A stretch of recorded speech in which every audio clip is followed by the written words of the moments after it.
I've witnessed the resilience and selflessness of our community. I've never been prouder to be a Hamiltonian.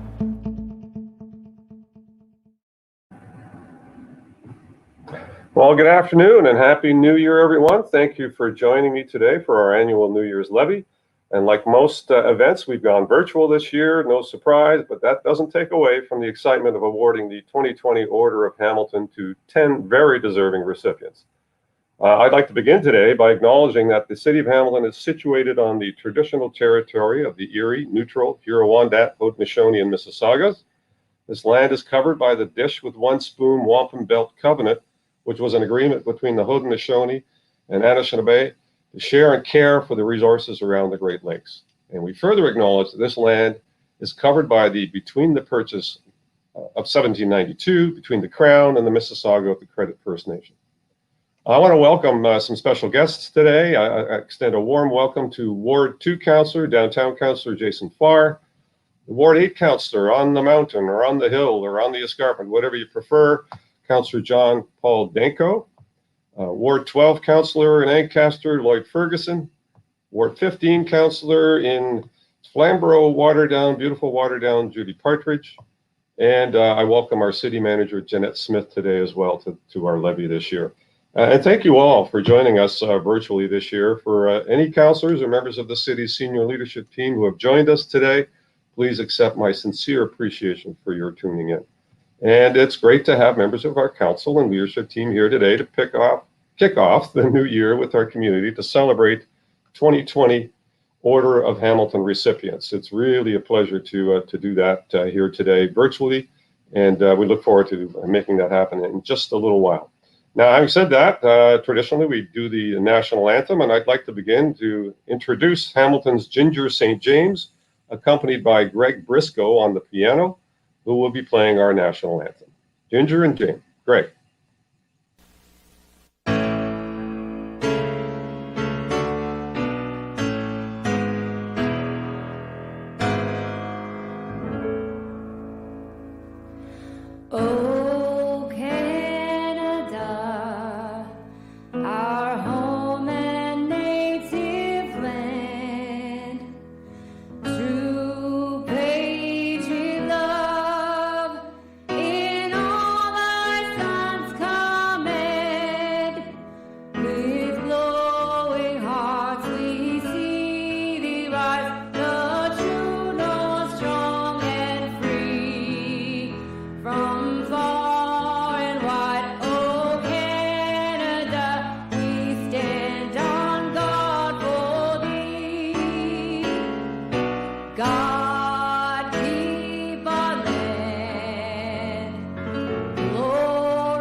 Thank you very much, Ginger and Greg. That was beautiful. I think I want to borrow that copy for our council meetings when we get back to regular in council chambers, council meetings in the future. That was a great rendition and much appreciated. Thank you again. And as I mentioned earlier, we've gone virtual for this year's levee, which gives us a bigger challenge of finding an exciting and interactive way of awarding the 2020 Order of Hamilton to those 10 deserving recipients. And we'll do that in just a moment, but I will have the pleasure of acknowledging these 10 deserving recipients to give them an opportunity to also say a few words for everyone that's watching. And near the end of today's event, we'll also open up the floor, as we traditionally do, to any media partners to ask any questions as we kick off the new year. So we'll look forward to doing all of that. But before we do that, a little reflecting on this past year. I don't know about you, but putting 2020 behind us doesn't disappoint me. If there's anything positive, though, that comes out of that pandemic that we've all been challenged with and will continue to be challenged with, it's surely that we have learned the true meaning of community, how we can rally together and make a difference in all of our lives to rally against something that is potentially harmful in our community. So in my view, we've become more connected than ever as a result of that, whether it's virtually or a connected purpose to defeat this COVID and get on with some sense of normality, hopefully in the very near future. But first and foremost, let me just say to our frontline essential healthcare workers who have stepped up like never before and continue to do so, and I'm sure will continue to do so for quite some time, whether they be long-term care support workers or folks in our hospitals, transit workers, folks in the grocery stores at the front line, taking cashing in your groceries when you're purchasing them. All of those frontline folks that have kept our community going, we thank you so very much for all the work that you've done, essentially standing in harm's way. And so we ask you to continue to do that while we work our way through this pandemic, and hopefully you get to a vaccination point. But your work each and every day has made a significant difference, as has been the efforts in our community for all of the households out there and all the people that have been working diligently to avoid the spread of this virus. Thank you for all your effort and your good work. I want you to know how proud I am of our community and the way we responded. And as difficult as it has been and continues to be, it is still very important to conduct our day-to-day lives in a very positive and optimistic way. So thank you for your countless efforts, and we'll continue to keep you updated as the year moves along in terms of how we're managing to get over this virus. And I know there's resilience. So with hope, patience, kindness, and determination and optimism for better days ahead, we will overcome this virus in 2021. So now let's change gears a little bit with a special video from our tourism team showcasing some of Hamilton's best kept secrets. Enjoy.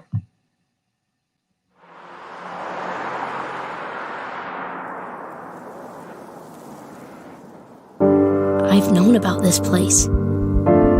It's always been here.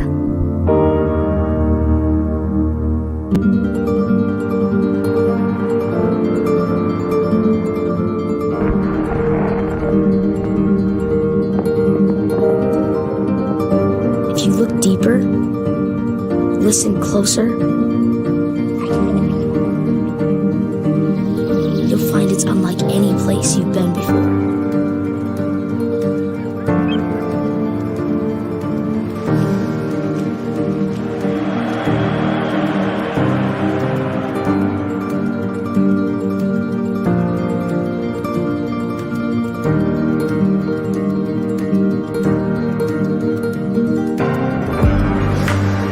Where the arts thrive, history is revealed, and nature surrounds.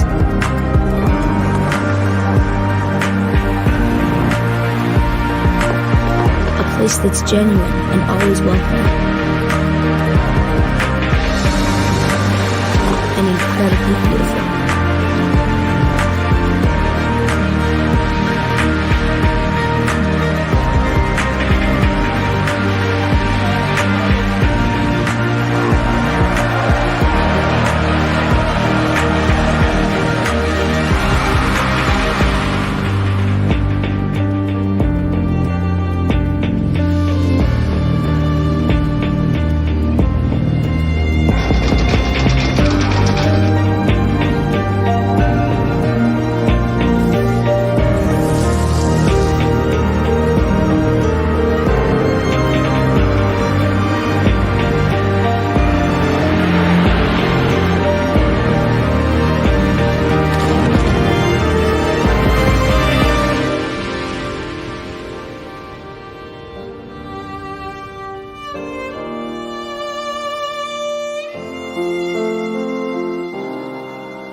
A good secret is hard to keep.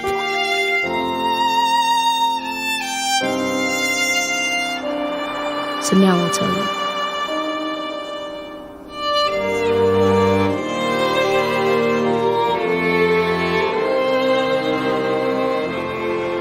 Hamilton. It's happening here.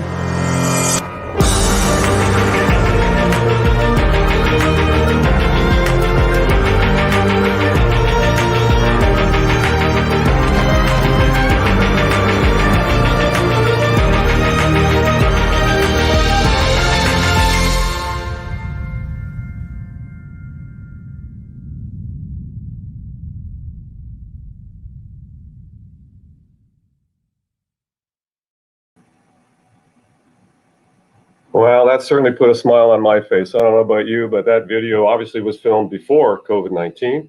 And it's really a demonstration of what we're all fighting to get back to, which is all the concerts and festivals and great social events that happen in our community that makes our city a great city, the great city that it is. So it's a great aspiration, and with hope and determination, we are going to get there. And when we do, we'll have a great celebration at that point in time. So thank you for that great video. It certainly warmed my heart. Now it's my pleasure to announce it's time for the Order of Hamilton ceremony to begin. So let's start with recognizing and celebrating some Hamiltonians who have made exceptional contributions through their volunteer efforts in building community and improving the lives of our residents. These individuals were nominated by citizens in our community for their outstanding efforts in making Hamilton the best place to raise a child and age successfully. And so it is now my pleasure to introduce our first recipient, my friend Anthony Frazina.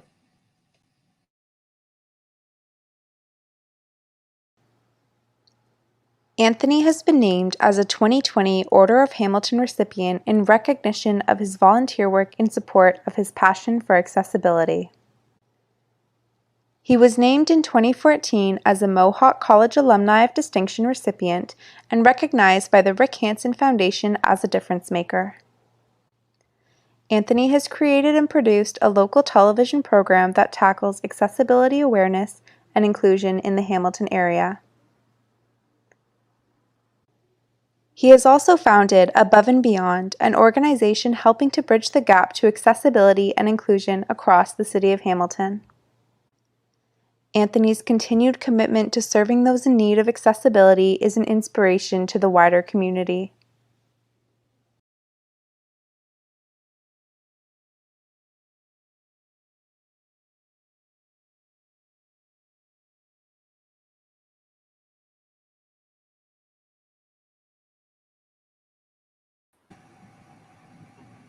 So, congratulations, Anthony. That Order of Hamilton medallion looks great around your neck there.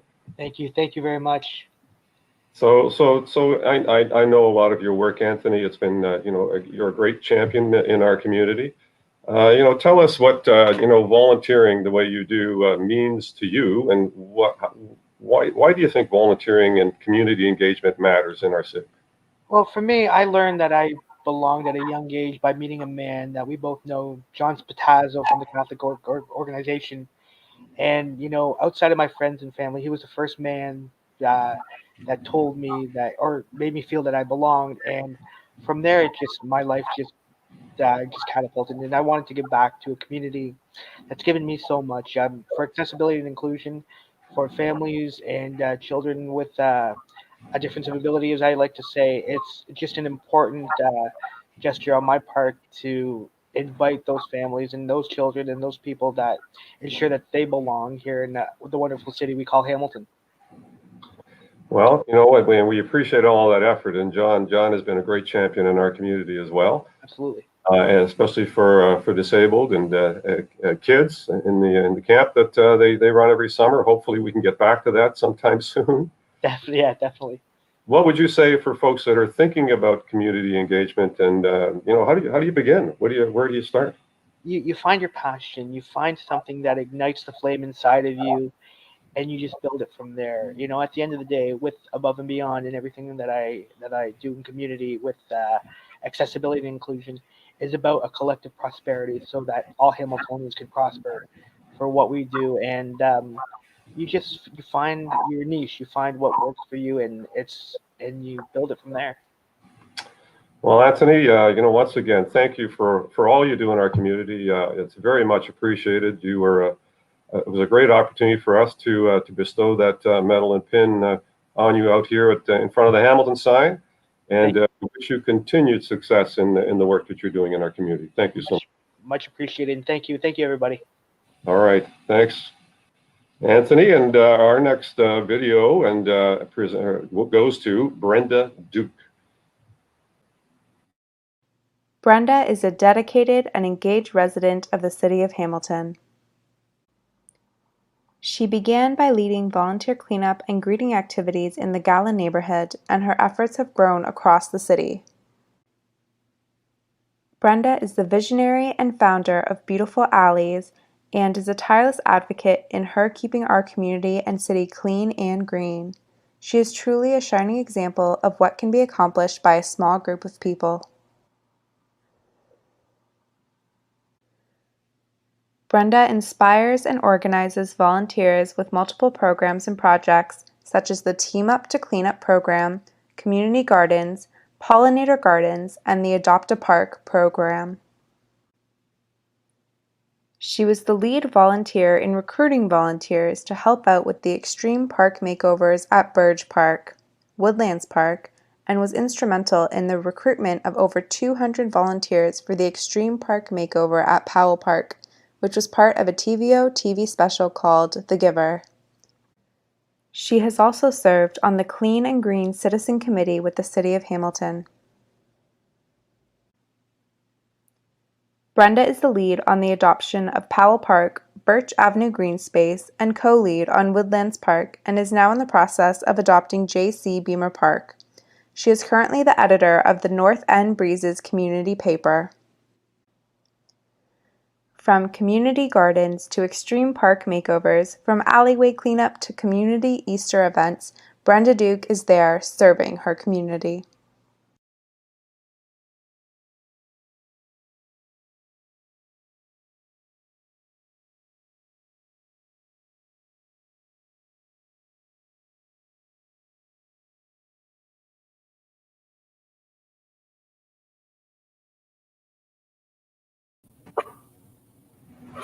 Well, congratulations, Brenda. What a great honor for me to be able to bestow this upon you. I think I certainly recognize the amount of work that you've done that we just heard about. I'm wondering what you do in your spare time, if you have any. I do have spare time, so I'm always looking for something else. And that's kind of the nature of kind of community engagement, is always looking for something to improve your community. So what inspired you to start doing that in the first place? Why you? What? I recognized I moved back down into the area after being away for a while, and I recognized how much need there was in the neighborhood. And talking to people, they wanted to see change. So I worked with the city, and we formed the gala planning team, community planning team, and it just sort of spiraled from there. And the first project that I took on was adopting the Birch Avenue green space, which is like right behind my house. So I just wanted to plant some flowers, and it's kind of grown from there. Well, you inspired something, obviously. So my dad always said that if you believe in something, just start it, just begin it, because Yeah, magical things exactly. happen when you do. Right? And, for a lot of community engaged people, it's just the notion of beginning. And I sense that when you started something, other people step up and start to follow along and start to come up with other ideas. Did you find that to be true? Uh, uh, Absolutely. Sometimes people are afraid to take that first step, but if they know they have someone on in their corner and someone that will help them and guide them, then they're more willing to do that. And there's such a feeling of reward. It doesn't matter how much you do, if you do it a little bit or a lot. It just makes you feel really, really good, and you can look back and say, I helped Hamilton become this. So Well, and you absolutely did. So, in your way, and a very significant part is why we're recognizing you today, because you don't do it for the accolades or the recognition. You do it because you have a passion for your community and making it better. And so, thank you so very much for the work you're doing, and I can encourage you to continue on.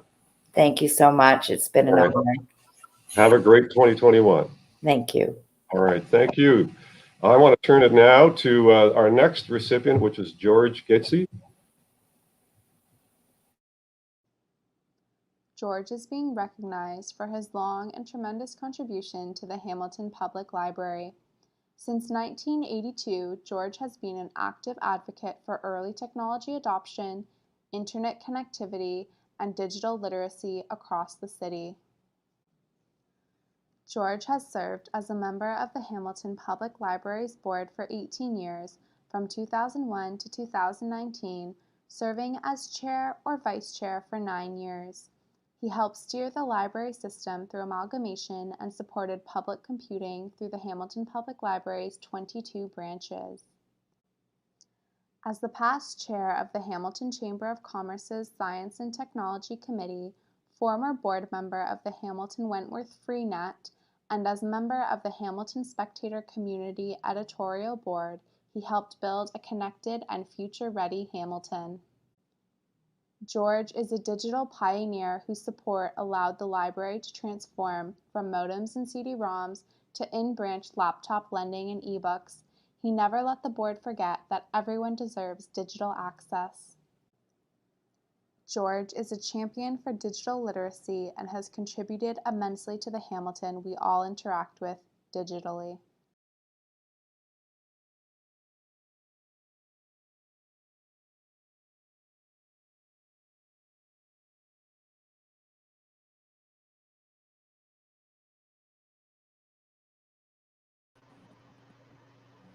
So congratulations, George. Thank you so much for all of your great work. As I listened to the overview here, a number of years ago, one would have thought maybe that libraries weren't going to be a vital part of our community because of digital change, technology, books. Library and books were synonymous with one another. What led you to believe that libraries were going to be so vital today? I mean, well, there are a lot of things. I mean, one of the things I wasn't exactly entirely sure what had brought people to nominate me for the Order of Hamilton. I think there are more deserving people in the community that do harder work. But listening to my story there and hearing about the fact that we focused a lot on the digital technologies was an early recognition of how important that is to our community, both youth, which is what I primarily volunteer with, and what some of my work with the library was so focused on, and some of my other volunteering in areas like the BASF, the Regional Science Fair, or working with the Children's Aid Society. But the libraries and digital technology form a core element of that. It's so important to make sure that underserved and underrepresented communities have access to our 21st century world. The digital technologies that we live with, all the different things that brings with them, whether it's entertainment or information or education and so on. Well, now more important than ever, given where we are. What would our world be without this technology that we're using today, or Zoom, or WebEx, or all the other platforms that are out there? How would we ever stay connected? So, very forward-thinking vision on your part. What keeps you kind of engaged in a lot of this community work now? I mean, certainly seeing the results that it can bring. I mean, a lot of the work I do is aimed at making small changes in areas that I can. Again, helping your youth in things like with the science fair or with mentoring programs and so on. And because I mean, really, a lot of people in the generation I'm from has sort of messed things up. So I often look at youth as being our opportunity to change things and get that fixed in the future. I might not have enough time to make the change that's required to get our world to be a better place, but I think our next generation is taking that on. And again, in all the areas that we can do that. I was really proud to see a few years ago on the library board when our community really came out to support the library through one of our budget processes, and just hearing so many stories of how things like the library makes so much of a difference to people in our community, not just giving them access to technology, access to information, but even access to safe places where they can be themselves and pursue their own interests. That was certainly an area that made me feel really proud for the years of work that myself and fellow board members have put in to make Hamilton's library one of the best in the country. Well, George, I want to thank you for all that great work. All of the nominees today all would say, well, it wasn't so much about me, it was about all this other important work that needs to happen in our community. But you know what? We want to recognize your effort, your work, your vision, your desire to step up and make a difference in other people's lives. And you've certainly done that. So we thank you so very much. Thank you. I appreciate that. All right. Wear it like a badge. You don't have to wear the medallion to bed, though. I think that's a little too much. Yeah. Have a great 2021. And your dog is very well behaved back there. Thank you. All right, our next recipient is Jim Simba. Jim has been named to the Order of Hamilton 2020 for his contribution to a wide array of charitable causes to the benefit of the residents of the city of Hamilton. He is a lawyer who has built a lifelong legacy of community service. His commitment to volunteer service began over 30 years ago. It included his serving as a member of the board of directors of the Children's Aid Society of Hamilton Wentworth, the Juravinski Cancer Center Foundation, and the Hamilton Waterfront Trust. He has served as the president of the Rotary Club of Hamilton, the Hamilton Club, Theatre Aquarius, and the Hamilton Port Authority. He is a founding member of the Lawyers Legacy Fund for Children. As a member of the John Howard, Liaison College, David Lane Youth Success Fund Committee, he has raised academic scholarships for youth at risk. He has also served on the boards of the Hamilton Chamber of Commerce and the Art Gallery of Hamilton. Jim's volunteerism and community service has spanned the city.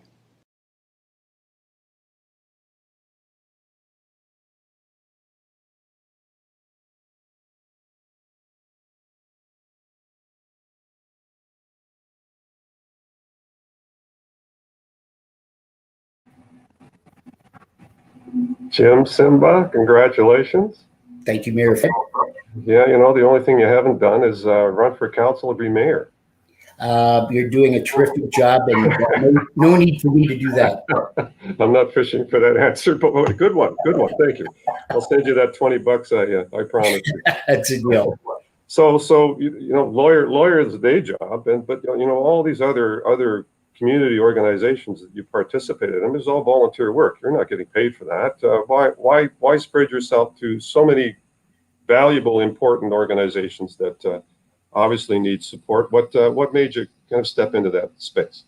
Well, like Ruth Ginsburg said, the late jurist, she famously said that one lives not just for oneself, but for one's community. And that really resonates, particularly in a time like this. Famously, she said, a meaningful life is one that makes things just a little bit better for those less fortunate. And again, that's underscored by the situation we're all facing now. So it's a good way to live, and it's a meaningful way to live. And I hope to do that. So for you personally, Jim, you know, what do you get out of it? You know, lots of giving. What comes back to you in terms of your sense of being part of the community? What does that leave you with? Well, we see that empathy is a great thing, and it's good for your health. So to be empathetic and to participate and to be active is good for your health. Some say it's almost as good as walking and jogging and lifting weights. So it gives me peace of mind, and I think it gives me good health and builds good relationships and friendships, and makes me feel like I'm part of the community. You know, I think you know that decades ago, I practiced law in Los Angeles, California, and I moved back to Hamilton. And people said, why the heck would you move back to the Hammer? And it's because I loved it and I missed it. And I'm so glad to participate in it and to continue participating in it. Hammer is home. Hammer is no matter home. how you cut it. So if we can get those Tiger Cats to play this year, and you know, hopefully the Grey Cup that will happen this year, you and I will probably share a beer at the game. You betcha. I'll see you at Tim Hortons in November. You got it. Okay, Jim, congratulations. Thank you for everything you've done in our community and continue to do. And we wish you good health and good well-being in 2021. Thank you, Mayor. Thank you. Our next nominee is Dr. Margaret Denton. Margaret is being recognized with the Order of Hamilton 2020, marking several decades of work as a community leader and advocate for older adults in Hamilton and beyond. She has inspired through her leadership hundreds of volunteers and thousands of volunteer hours to have been contributed to advocacy work to improve life for older adults and to forwarding projects such as Age-Friendly Hamilton, Let's Get Moving, and Hamilton's Senior Isolation Impact Plan to improve the life of older adults in our city. Margaret has served as the chair of the Age-Friendly Hamilton Collaborative Governance Steering Committee for 6 years. She has volunteered with the Hamilton Council on Aging for 15 years. She is a founding board member and has served as the president, vice president, and past president of the council. As a volunteer, she chairs the Southern Ontario Age-Friendly Network, and she is the treasurer of the Ontario Council on Aging. Margaret has had a tremendous impact on life in Hamilton. She has ensured that the guiding vision of Hamilton include older adults, the best place to raise a child and age successfully, to improving access to information and skills for countless older adults to positively age in Hamilton. Margaret is an age-friendly Hamilton champion.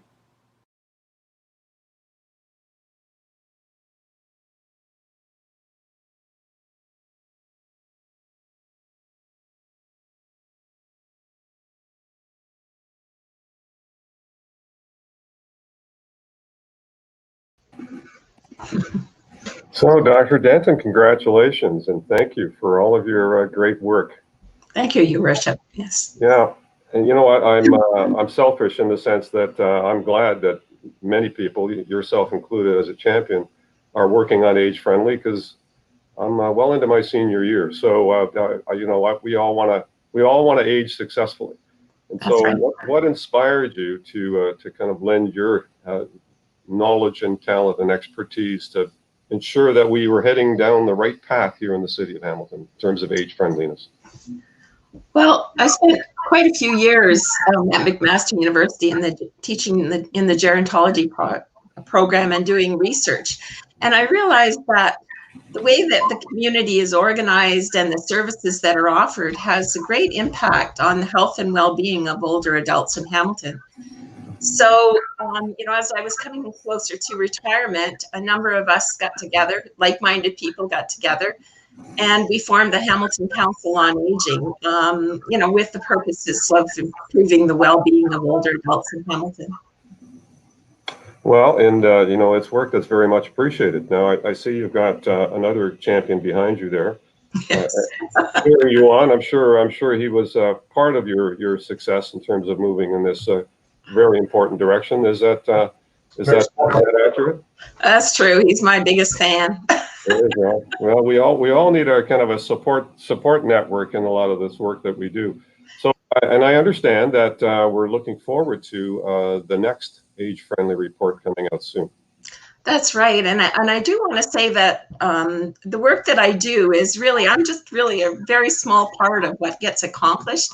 I work with, you know, many past and present board members from the Hamilton Council on Aging and members of an age-friendly steering committee and the governance committee, the age-friendly governance committee.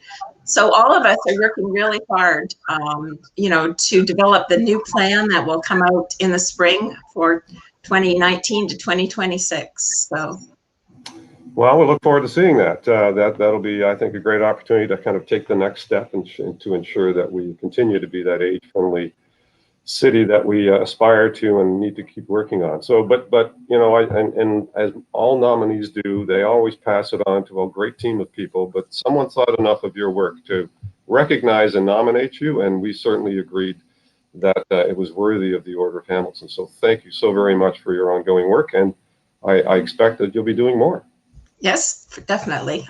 Okay, well, and we encourage that. So, thank you so very much, and have a great 2020. Thank you. All right. Let me now turn it over to Ginger St. James for a little musical interlude.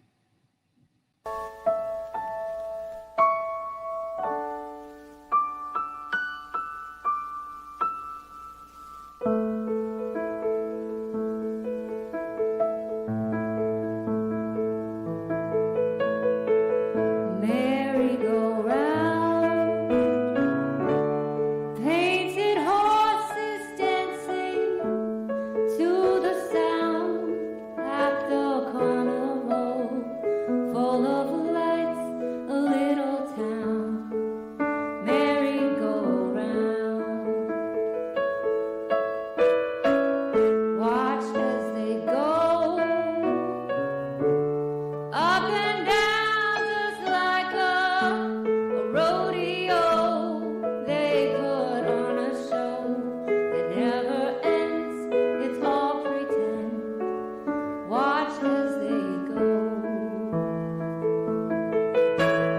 turning at a steady pace.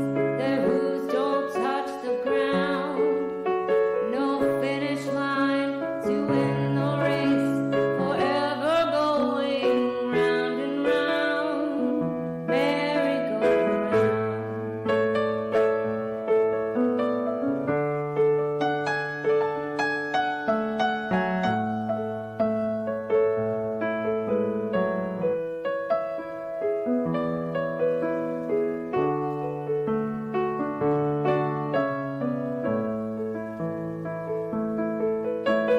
Circling an endless ring, their gleaming colors fade. Their blazing saddles left to burn, forced to keep on galloping. Merry-go-round, old and rusted in an empty town. Well, those carnival lights went down, the horses bound. Merry-go-round. They've been forgot, but they can't stop. It's up and down. Merry-go-round. Merry-go-round.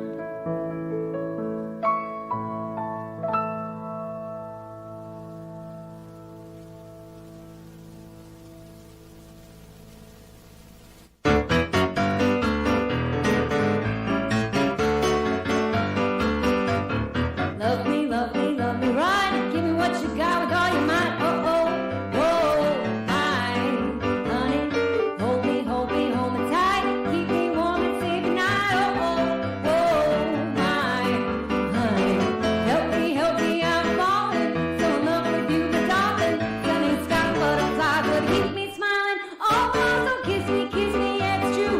Cross my heart, I'm in love with you. Oh, oh, oh, my honey.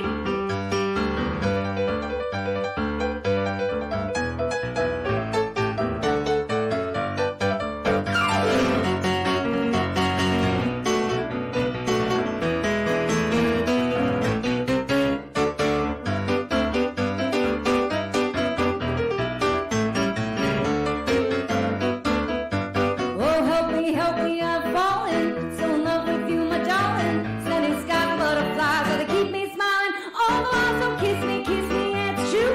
Cross my heart, I'm in love with you. Oh, oh, oh, my honey. Whoa, whoa, oh, my honey. Whoa, whoa, oh, my honey. Bam. Bam.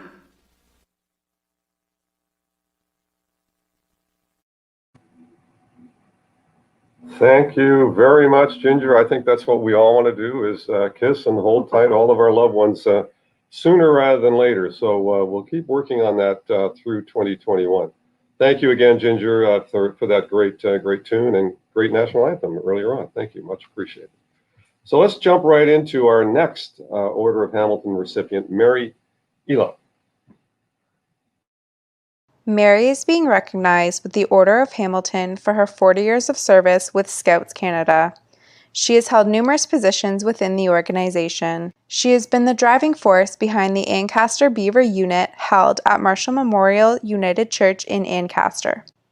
Mary has inspired others to volunteer with the movement even after their own children have graduated from the program. Besides being a weekly Beaver leader, Mary has served 11 years as the Hamilton-Wentworth Area Registrar, as a member of the Hamilton-Wentworth Area Service Team for 25 years, as Area Commissioner for Beavers for 4 years, Sub-Area Commissioner for Hermitage Springs for over 10 years, and as a Venture Advisor for 2 years. As a local Beaver leader, Mary communicates with the families of her Beaver unit weekly. Even during the COVID-19 pandemic, she is still holding weekly virtual and in-person meetings for her Beaver group of children ages kindergarten to grade 2. Over 1,500 young people and their families have benefited from the volunteerism of Mary Elop over the last 40 years.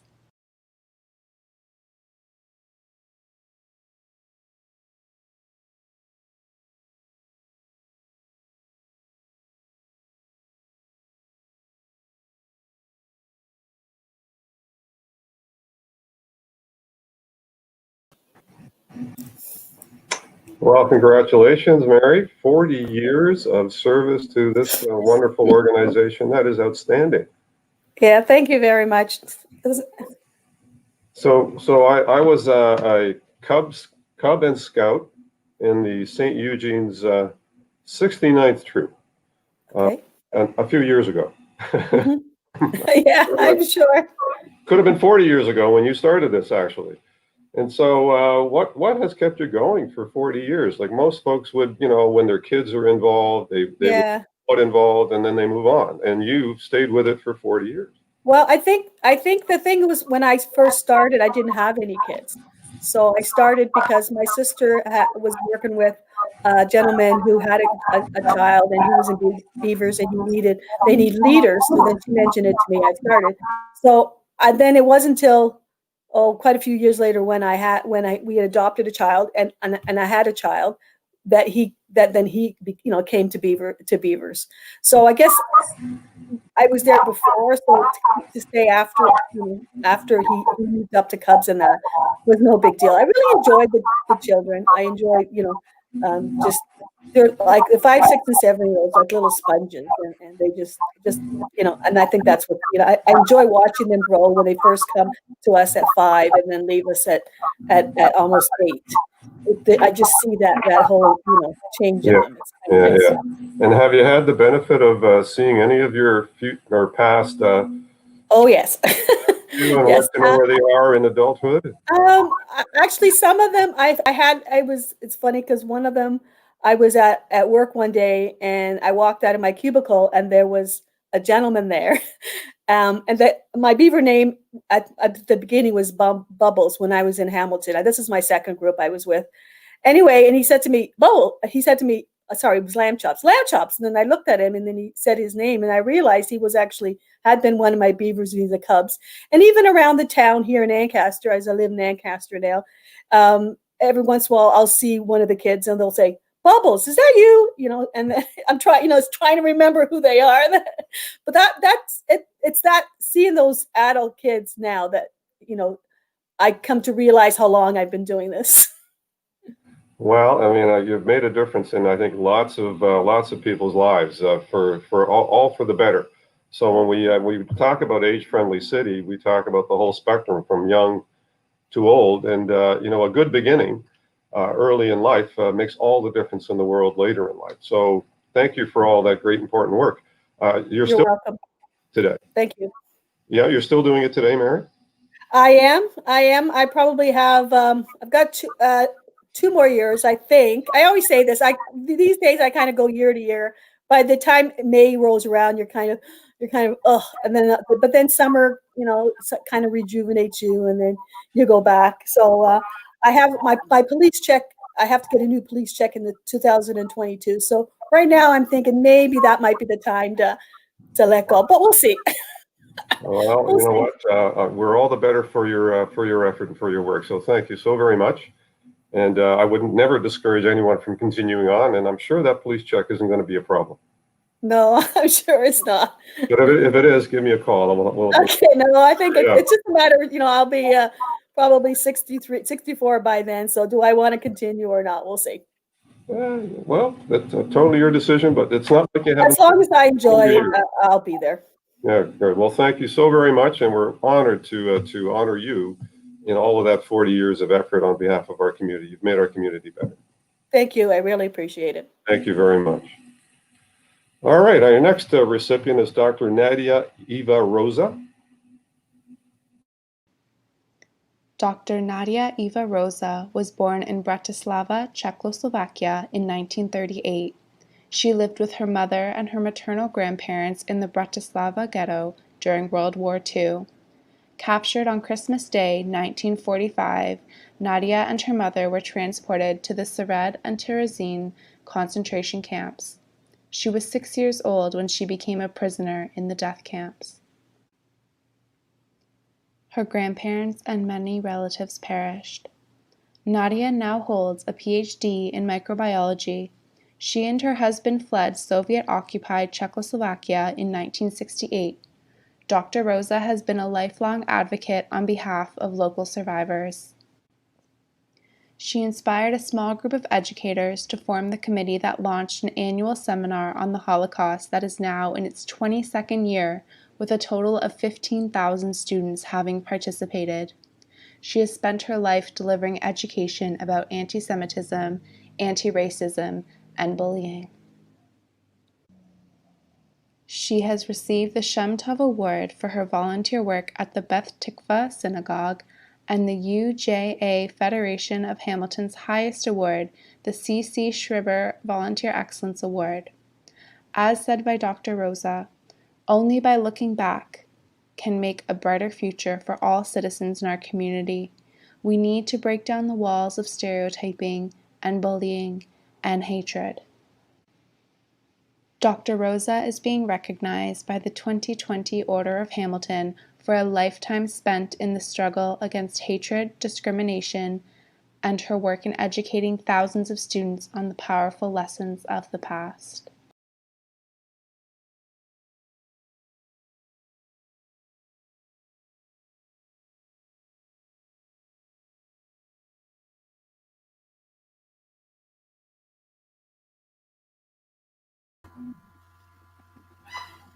Congratulations, Dr. Rosa.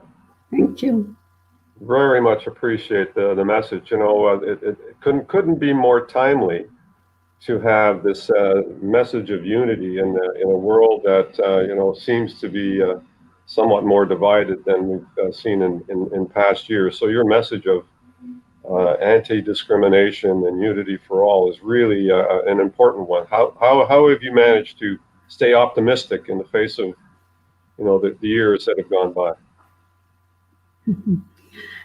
Well, I don't know if so much optimistic, but I feel an obligation to all those who did not survive to tell their story, because when we came in 68, I realized how little is known about what happened during the Second World War.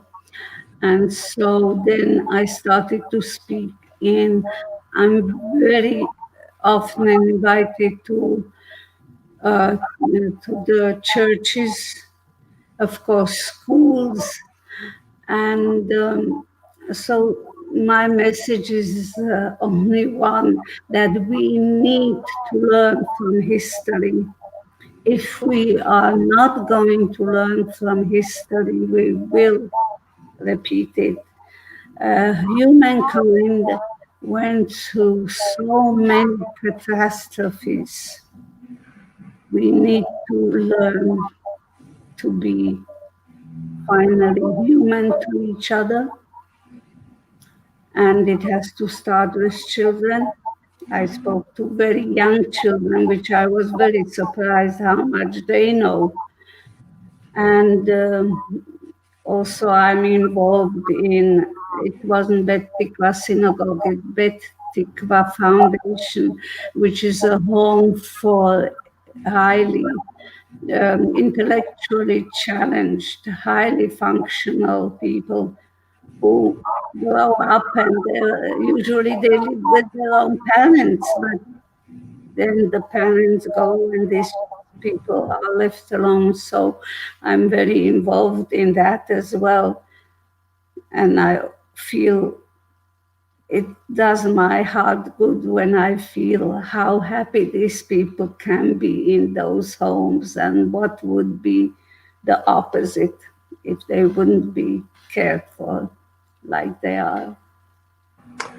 Well, Dr. Rosa, I mean, you know, an ever important message to learn from the challenges of history and the crimes that have been committed in the past, and 100% correct that we need this upcoming generation to understand and appreciate what happened then, so that we do not repeat it in the future.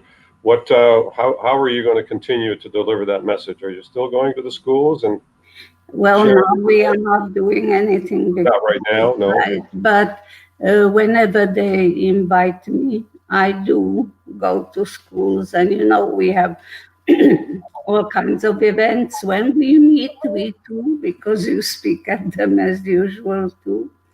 And of course, yes, I do go whenever they ask me to, because unfortunately I'm the youngest survivor in this city. You can continue to deliver that message in upcoming months as we get past this pandemic, and the message through this process. What would you say to folks given the challenges that we're facing right now? How are we going to get through this? I feel through discipline. Let's listen what they tell us. And when they say don't congregate, then don't congregate. Of course, this generation, one of my friends, which I spoke to, he said to me, we forgot to be scared already, because our generation went through times when we were very scared, but this generation didn't.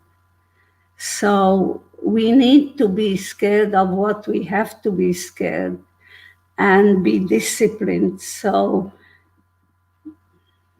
not to underestimate this pandemic if we want it to be over as soon as possible. Right. Well, that's a very good message, and something I'll certainly continue to share as we work through the coming months and hopefully get to a vaccination that will get us into a better state. So thank you for your ongoing message and your willingness to come forward and share the tragedies of history so that we can learn from them today. Thank you. Thank you so much, and all the very best to you in 2021. Thank you. Our next award winner is Rabia Salim Awan. Rabia originally immigrated to Canada in 1996 from Pakistan. She is being acknowledged with the Order of Hamilton for her tireless work as a volunteer in the Hamilton community. A pillar of the community, Rabia has been running programs both within and outside of the Muslim community. Over the past 5 years, she has tirelessly served seniors at the Hamilton Mountain Mosque.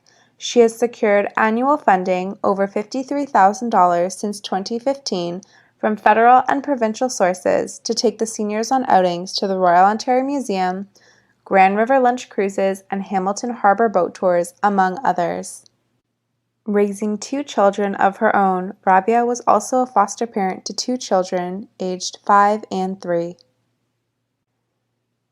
She has served on the board of several local organizations, including the Hamilton Mountain Mosque. Rabia has served as the chair of the Muslim Association of Hamilton Seniors Committee, a member of the Muslim Council of Greater Hamilton, volunteered with the Canadian Muslim Vote as Volunteer Lead, Hamilton Chapter. Rabia has organized a Ramadan campus iftar, also known as fast breaking, by creating a working bridge between anti-violence and McMaster Muslim Students Association, where Muslims and non-Muslims alike broke fast together. Rabia serves as a wonderful example to her community on the value of volunteer service.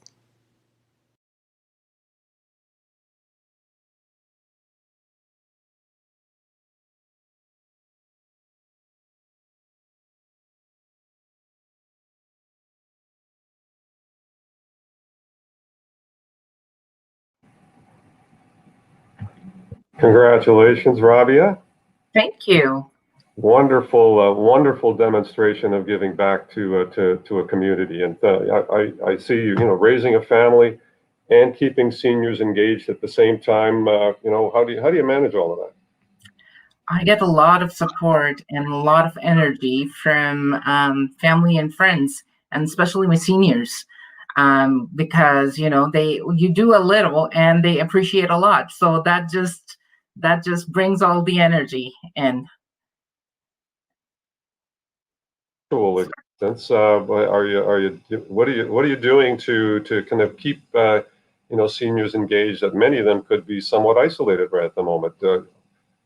Well, right now, COVID time is a tough time because we can't see a lot of seniors. We can't bring them together.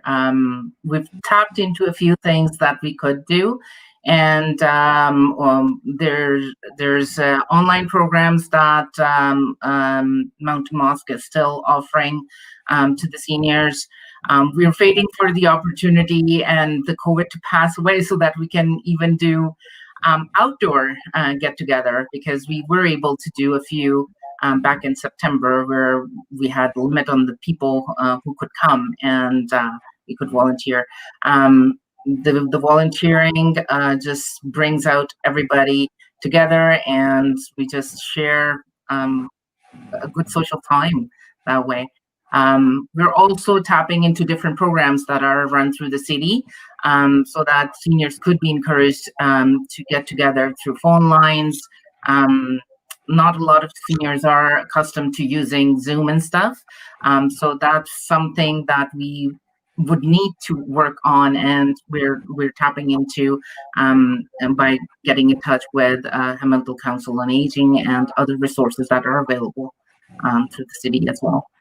So that's great. You know what? I mean, one of the big challenges for seniors is isolation, and keeping them engaged and feeling that they're part of the community is really what is so very important. And you're doing that in very, very significant ways. So I'm sure they're looking forward to the day where we can put this pandemic behind us and get back to taking that trip to the Harbor Queen on the boat, or off to the museums in Toronto or here in Hamilton. I mean, those are things that keep people engaged. So I can't wait. Yeah, definitely not. Not a good time to be in, but thank God for the technology. Thank God for the phone lines that myself and the other volunteers, the team of volunteers that we have brought together in the past couple of years. We've just become kind of like a family, and check on each other, and if there's anything that we can do for each other. But right now we're very much connected through WhatsApp, which like little things, but it's making big difference. Thank God for technology. Sometimes when it doesn't work perfectly, but without it we would be in very dire straits. So utilizing it as much as we can is really the order of the day, and that's what we're doing today. Yeah, so we're here to recognize your great work in helping our seniors and others in our community stay engaged, feel part of the community, and we're recognizing those wonderful efforts on your behalf. So thank you so very much, and we encourage you to continue doing that.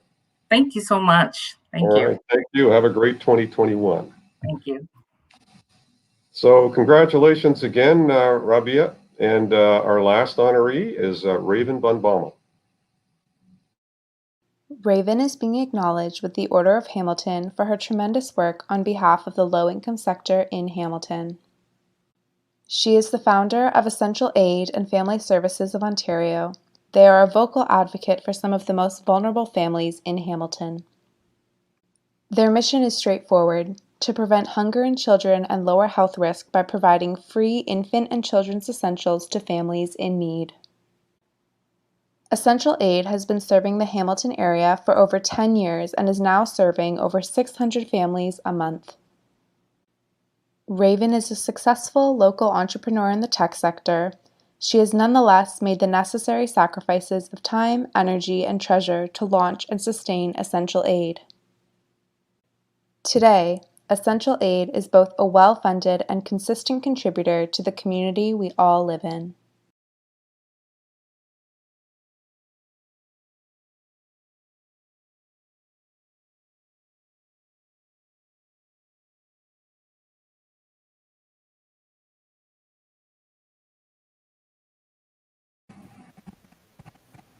So congratulations, Raven. Thank you so much. And I have to correct myself here. I just made a gaffe a second ago. You are the second last nominee or honoree. We have one more coming up, but you're no less an honoree. You've done some great work in our community, and right now the need is so great in the community, given the pandemic and the things that are going on. What keeps you energized and motivated to continue to provide some of these essentials in our community?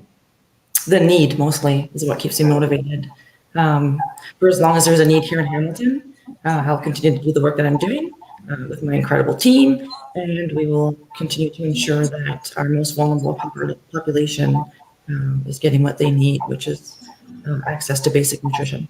Yeah, absolutely. So very, very critically important. And, I personally hope that at some point the federal government realizes that guaranteed basic income is something that needs to happen in our community, so that everyone can aspire to a decent standard of living, no matter the circumstances they find themselves in. But we're not there yet. And so right now there's a lot of support happening in terms of finances, but the demand for essential needs and foods are still ever increasing right at the moment. So tell me a little bit about your team. I have an incredible team of about 30 or so volunteers.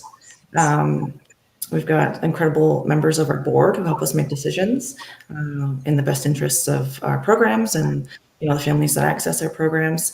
But for the past 10 years, when I started Essential Aid, it was just me. And for the past 10 years, I've been building that team up. And there's just been tremendous support from the community and such spectacular individuals that have stepped forward to help with our cause and make sure that we're doing the best that we can absolutely be doing. Yeah, that's absolutely wonderful and very, very important and necessary. But as I said earlier, my dad always used to say that if you believe you can do something, just start. Begin it somehow. Just give it that start. So what got you started? What was that the first kind of moment where you said, I'm going to go and buy some essential stuff and I'm going to deliver it to people? Well, I already had the essentials because I was expecting my second daughter at the time. Uh-huh. And so I just decided that I had more than what I needed for one baby. And so I thought I would reach out and see if perhaps I could lend a little helping hand to some other moms who might be struggling financially.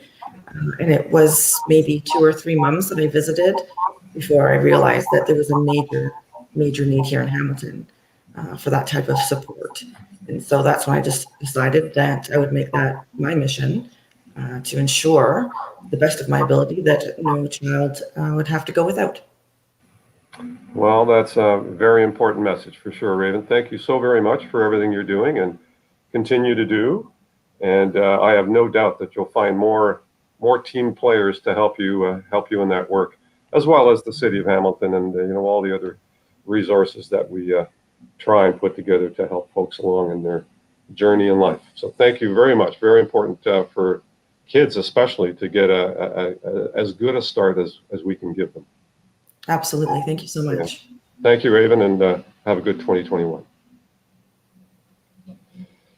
So last, given my gaffe here a minute ago, I think Robert Wilkins just had a little moment there saying, well, what happened to me? But I want to recognize Robert J. Wilkins, and here's his story. Robert has been named a recipient of the Order of Hamilton in 2020 in recognition of his tremendous accomplishments in support of a wide range of community projects. He has served most recently as the Public Fundraising Chair for Ancaster Performing Arts Centre, inspiring many philanthropists and residents to donate time and money to the project. Robert has raised $5 million in donations, pledges, and gifts in kind to the centre. He has helped raise money for the Music at Fieldcote program over the last 20 years. His work in the community has seen the beautification of the Ancaster Village Core, the creation of the Ancaster Farmers Market, restoration of the Hermitage with the Hamilton Conservation Authority, and the maintenance and improvement of the Fieldcote Museum. He has served the broader community for many years as a member of the Ancaster Rotary Club, 6 years on the board of the Ancaster Information Center, 9 years on the board of the Bay Area Trust Fund, and 6 years on the board of the Victorian Order of Nurses of Hamilton, Dundas Branch. Robert's service to Ancaster and the broader city of Hamilton has been exemplary and far-ranging.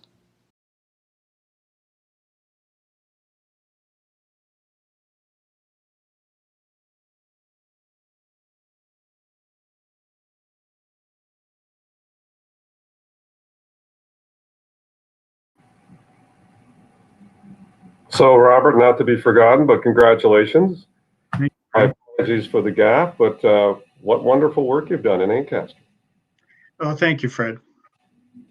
So you I mean, from my perspective, you've actually, basically preserved to the, largest degree possible the kind of historic nature of Ancaster. Is that the way you see it, or is that what you Well, when you started? Thank you, Fred. That's been one of my passions and my wife's passion. We were fortunate enough to grow up in Ancaster, and we saw certain needs, and so we spent a great deal of time on Ancaster needs. But as I've mentioned, that on the Barrie Health Trust Board and the Victorian Order of Nurses and Canadian Cancer Society and Dundas Valley School of Art, and I got to spend time on a lot of variety of organizations. And one thing that I really hope to be able to communicate is that people have to understand that when you do those things, that you actually get back more than you give. You feel so good about yourself. And really what would happen, somebody would see me on one board and say, Bob, we need your skill set in this other one. Would you go there?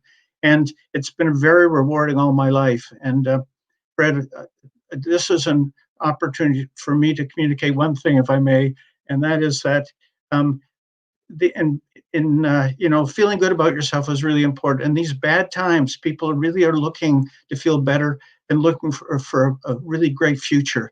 And I would ask, and I would suggest, and I would provoke people to think about, if every man, woman, and child in Hamilton would pick one cause to give their time or money to. They may not have the money, they can give their time. It can be helping the hospital, it can be helping Salvation Army, it can be helping the hospital board, it can be shoveling your neighbor's sidewalk who needs the help. It can be helping with taking people to their cancer visits. There are so many things you can do. If every one of us just picked one cause, then what a wonderful city it would be, what a wonderful country. And that to me, give and you get back more than you give. And that's what I'd hope that people would get from this. And that's certainly a positive and important message. And as we work our way through the coming challenges in 2021, how we do it together is critically important. So what we do to help our neighbors and our friends and our families and all the organizations that are out there is critically important. So your message is spot on, Bob, and you've actually put it into practice in Ancaster, and we appreciate all the great work you've done to make it happen in the rest of Hamilton as well, in all the areas that you've covered. So thank you, and it's a very inspiring message, and it'll resonate with me for a while, and I'll try and lift off some of the words that you've used to try and share that with the broader community to inspire them to keep going. Thank you, Fred. Thank you very much. All right. Thank you. And thank you to your lovely wife as well. I know you're a partnership and you're a team. Yes, Karen. I'm mindful of maybe getting a second medal for the significant other who's very much a part of your partnership for sure. Thank you. All right. Thank you. And have a great 2021. And we'll look forward to in person again sometime soonish when hopefully this world get to some level of normalcy. So that brings us to the end of the Hamilton Order of Hamilton Awards. And again, congratulations to all the recipients. And I'm sure you could hear that they do incredible work in our community. They don't do it for recognition or for accolades. They do it because they care about the well-being of the people and the community as it goes forward. And I'm inspired by the work that they do, and I hope that you're inspired by it as well. I want to thank our city manager and our city clerk who were part of and myself who were part of the reviewing of the nominees for this year, and some difficult choices. We were only able to select 10 as we do each and every year, but there are many, many others that are deserving as well. And hopefully you'll continue to nominate them in future years. At this point, we're going to watch a special video from our economic development team. So away we go.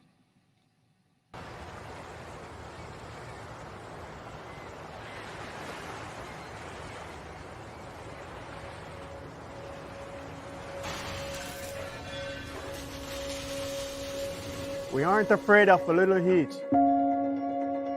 We are not leaving your side. We aren't staying within the lines. We are not easily silenced. We aren't sacrificing quality. We are not bound by one point of view. We aren't leaving anyone behind. We are not letting opportunity pass us by. We aren't going thirsty. We are not slowing down. We aren't afraid to take risks. We are not turning it down. We're capturing magic.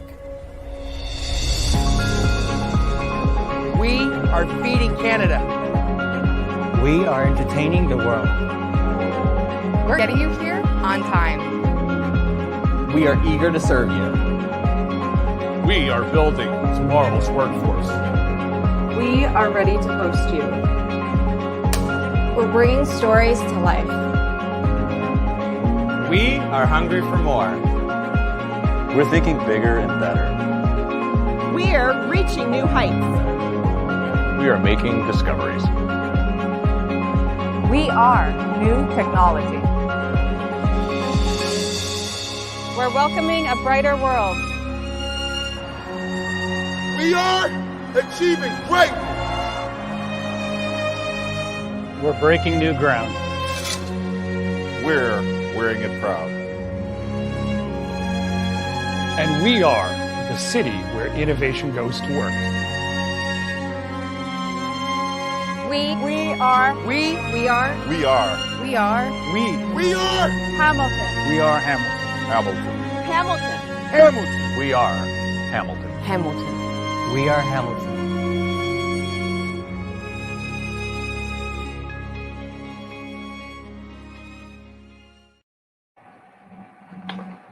Thank you for that video, and we are Hamilton, and I'm heavily invested in Hamilton, and I'm sure you all are as well, and we look forward to continuing to move forward with hope and optimism for better days ahead, and we'll continue to work on that. Right now, it is our opportunity to turn to some media questions, as we traditionally do at our town halls and at our mayor's levee each and every year. So I'm going to turn it over to Michelle Shantz in my office, who will lead us through the media question portion as we work through.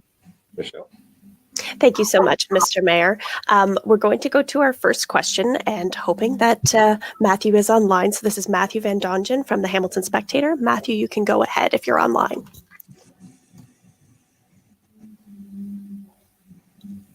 Okay, so I'm understanding that Matthew is not here.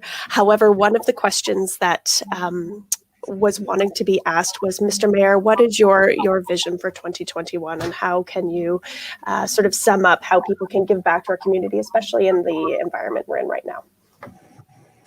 Well, excellent question. And, for me, the priority obviously is pandemic.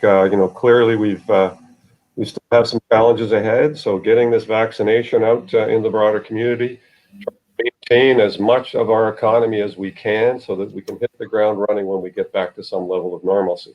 So working with all three levels of government, the federal, provincial, municipal, needs to continue to work together. Our federal and provincial partners to continue to provide resources for folks in our community, especially when we're in lockdown. And we encourage citizens to follow the public health advice, but also to continue to support their local businesses as much as they can. Whether it's online ordering at restaurants or online ordering at your local favorite store, whether it's local confectionery, or there's a lot of small and medium-sized businesses that are still wanting your business, and you can continue to support them in an online version. Again, we need to aspire to the great communities we've seen in this video, which we are. We are a great community, and much of the economic development and growth that we aspire to and have visions for is still happening. And so, we've not collapsed everything, other than some physical engagement has been curtailed. Some businesses have been curtailed as well. And so hopefully they'll take advantage of all the supports that are out there for individuals and businesses that are needing supports right now so we can get through this. Optimism, kindness, patience, and certainly determination and good old Hamilton grit will get us through this. The way we do it is we do it together. Great. Thank you so much, Mr. Mayor. I'm now going to go to Kevin Werner from the Hamilton Community News. Kevin, you can go ahead and ask your questions. Hello, Mayor. How are you? Great, Kevin. Good to see you. I know you want to promote the optimism that's out there, but we're doing this by virtual New Year's levee. How optimistic can you be when there's still a lockdown? How long is it going to happen?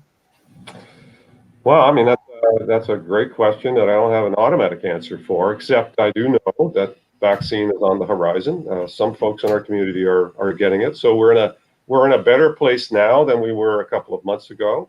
Even though the case counts are going up, which we certainly wasn't anticipated second surge, probably a little higher than we anticipated, and hopefully after Christmas we'll get a better sense of how people have managed their way through Christmas, virtually distanced, hopefully, that we can keep those case counts lower and get back to some level of openness with lower case counts. But if they continue to stay high, I don't think I or anyone else in government or anyone else, quite frankly, ought to be trading off the lives of individuals in our community that, 150 somewhat folks in Hamilton, just in Hamilton, have died as a result of COVID. And if we were to let go of this lockdown, the numbers would be significantly higher. And there's, in my mind, no trade-off to that relative to the economy. And so we need to do what we need to do to keep people safe and healthy as much as possible so that we can all get benefit from the vaccine and then hopefully get back to some sense of normalcy, sometime in the middle or later in the year. Question? Want to do a follow-up, Kevin? Okay, no problem. We will move on to our next media partner. We now have Matthew Van Dongen from the Hamilton Spectator online. Matthew, you can go ahead with your question. Happy New Year, Mr. Mayor. Happy New Year, Matthew. I guess I got a couple of related questions. And number one, I don't know if you know this, sir, but do you have a sense of how much enforcement had to be done over our New Year's and New Year's Day weekend in terms of trying to keep people from having parties that might contribute to a further spread of the virus? Yeah, I haven't had the benefit of those numbers as yet, Matthew. We're doing a town hall tomorrow with 3 o'clock, I believe, 3:30, where we'll have a bit more information on that level of detail. So I don't have the numbers, final numbers on that. I know that your paper reported one gathering of 19 or so that had to be shut down, I believe it was. There weren't, anecdotally, I understand there weren't a lot, so I haven't heard much in terms of the enforcement, but we'll be able to update those numbers a little bit more directly tomorrow at our town hall at 3 or 3:30. Okay. And hopefully it will be good news that if not too many people have been gathering, but do you have a sense, sir, do you think people are in the city are taking the lockdown seriously and the threat seriously? We do see a lot of cases piling up over the last few days. Yeah, I think relative to the population, you would say the case numbers are not minimal, but they're not massive. But the worry is the spread and how that can get out of control. And I think if we hadn't had the measures that we've had in place, over the last several months, our situation would have been infinitely worse. The predictions around 10,000 cases per day is something that is intolerable, and so actions need to be taken. And from my perspective, the vast majority of our population are taking these issues seriously. Are there others that aren't as vigilant as they should be? Yeah, unfortunately there are. There are folks that don't believe that this is a credible, pandemic that they need to worry about. Unfortunately, everyone needs to worry about it because everyone can spread it to another person, and that could be the beginning of another viral spread in a different direction in our broader community. So it's something to worry about. The science tells us that it's a concern that we need to take very, very seriously. I can't imagine a more serious reaction than a full lockdown of our community. That if the numbers continue to go higher, maybe even gets more expanded into the kind of lockdown that we had in March. I don't want to go there. I don't want to announce additional deaths. I don't want to have to announce higher case counts on a day-to-day basis that keeps us in lockdown and potentially puts us in a more precarious position going forward. That not only starts to compromise our healthcare system, which is already being challenged right now, and bad choices are going to have to be made. And the more spread we see, the more compromised our healthcare system is going to be, and potentially the more death that we're going to realize. So all of that is avoidable if people take the appropriate measures. Can we guarantee that 100% of the population is doing what they need to be doing? Unfortunately, I don't think so. But if the vast majority of them do, then I think we're going to be in a better place. Okay, I think that's it for me, sir. Thank you. Okay, thank you, Matthew. Of today's levy, so I'll hand things back to you. Okay, thank you. So let me thank all of our media partners. You know what? One of the things that we absolutely need good, solid journalism today and always is for the kind of reporting that people do to keep people informed about what's happening in our community. And I really appreciate all of our media partners out there and the work that they do day in and day out. They're actually gathering news, and they're actually researching and ensuring that that good journalism means that there's some truth telling going on rather than speculation and predictions from God knows what kind of a source. So I really appreciate the work that's being done. Continuing on with our program right now, it is my pleasure to introduce our final performance of the afternoon. A bit of a tradition at our levee has been the Mohawk College Jazz Band. They're fantastic, and I want to announce and feature Nathaniel Pollard, Nick Rhodes, Spencer Devlin, Curtis Vandevrie, and Alex Paderni. Mohawk College Jazz Band.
So that brings us to the end of our 2021 New Year's Levee. I think a great presentation and some great nominees and awardees that we recognize today, and certainly a great way to kick off 2021. So we are in for a challenging year, but the way we come together in 2020 and came together in 2020 is truly inspirational to me as your mayor.